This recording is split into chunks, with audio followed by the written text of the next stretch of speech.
Hey, what's going on, guys?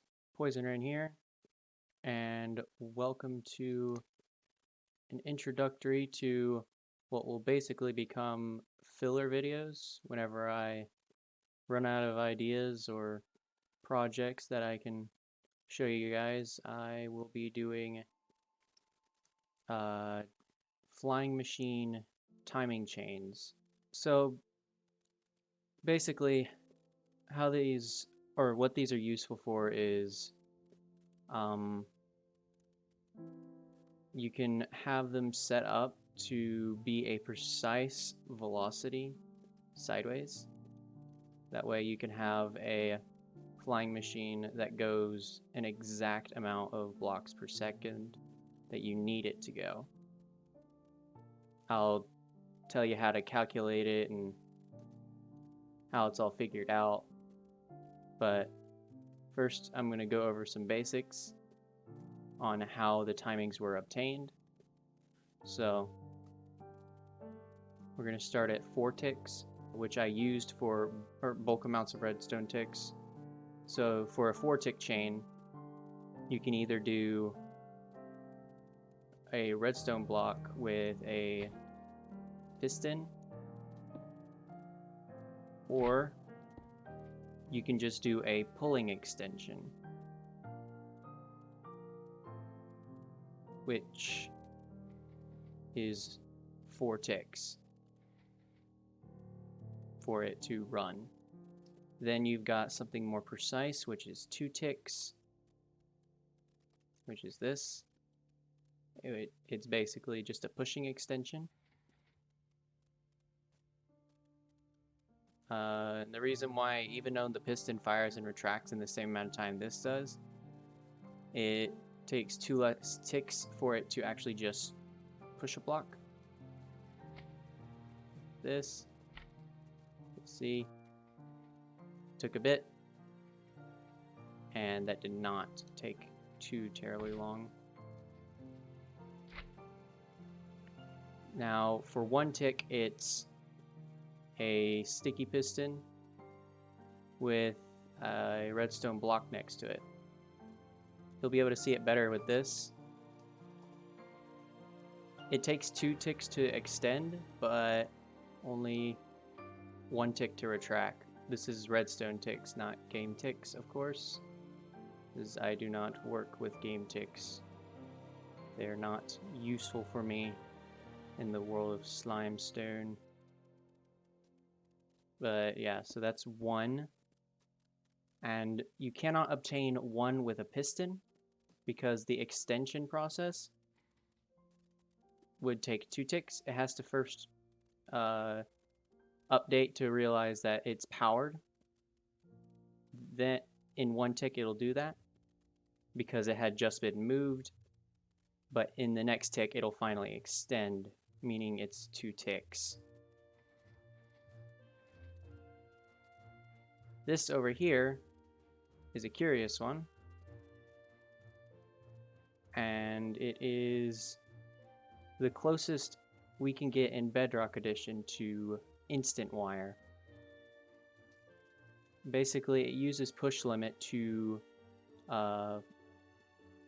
force these blocks here to not, or force these pistons here to not be able to extend until 1 block is removed, which in this case is this glass block.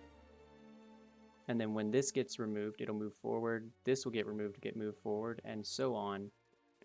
But so the reason why I say it's almost instant is because it is, when it crosses chunk borders, it may take an extra redstone tick for it to realize that it's no longer above push limit. So it will react late, and it will take an extra redstone tick to fire. That time it went instant. That time it did not. Instant. I swear it's not going, it's not when it's just going that way, it's instant both ways.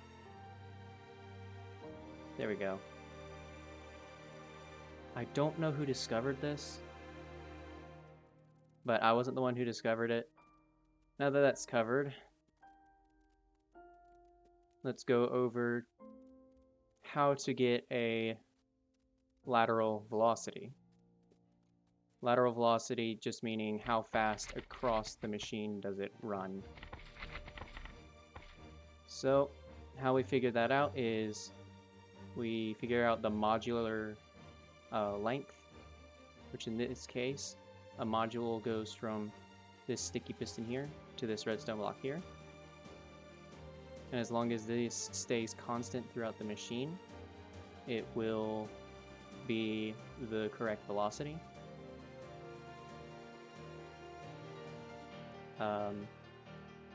So the length of this module is 5 blocks, and this is a 4-tick chain. So if we were to divide 5 by 4, you would get 1 1/4. So that's how many blocks it moves per tick, redstone tick. If we were to multiply that by 10,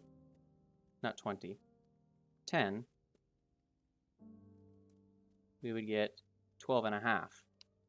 That's how many blocks per second this timing chain moves. This one here is a 7-tick chain, and it is 5 blocks across. This is the smallest it can get. So we again take the length of it, which is 5, and divide it by how long it takes, and then we get our answer for how many blocks it travels in a redstone tick, which in this case is 714,285 repeating. That's its blocks per tick. If we were to multiply that by 10, we get, of course, 7.14285714285 repeating. So currently, as of making this video, I have 11 different timings. How do you word that? Yeah, 11 different timings. 0, 1, 2, 3, 4, 5, 6, 7, 8, 9, and 10 redstone ticks. I'm trying to get this 3 back here to be tileable, 1 block tileable. I do have all the other ones here are 1 block tileable minus 0, and I always like to put 0 in quotation marks because it can sometimes not function as instant. That's the basics of how these work, how to calculate speeds with them, and if you want to design some on your own, you can do that. There are 3 more that I hope I can make that are tileable. 11, 12, and 13, potentially 14 and 15. But past that, it is, without a shadow of a doubt, impossible to do 1 block tileable. But, yeah. Anyways, thank you guys so much for watching. If you liked it, hit the like button. If you found it helpful, hit the like button as well. If you're new to the channel and you like this kind of thing, sticky stone, redstone, and farms, they're over in that direction. Then and consider subscribing. If you want to keep up with this kind of stuff, then hit the bell icon as well. Every now and then I do live streams on Wednesdays, so keep an eye out for those if you want to be active in the channel. If you have any questions about these, there's a link to my Discord in the description. You can check that out and I can help you there. do not ask in the comments, as I will not respond there. I don't like the high latency between messages. I prefer to react in real time and be able to help you in real time. But yeah, I'll see you guys in the next video, and I hope you have a nice day.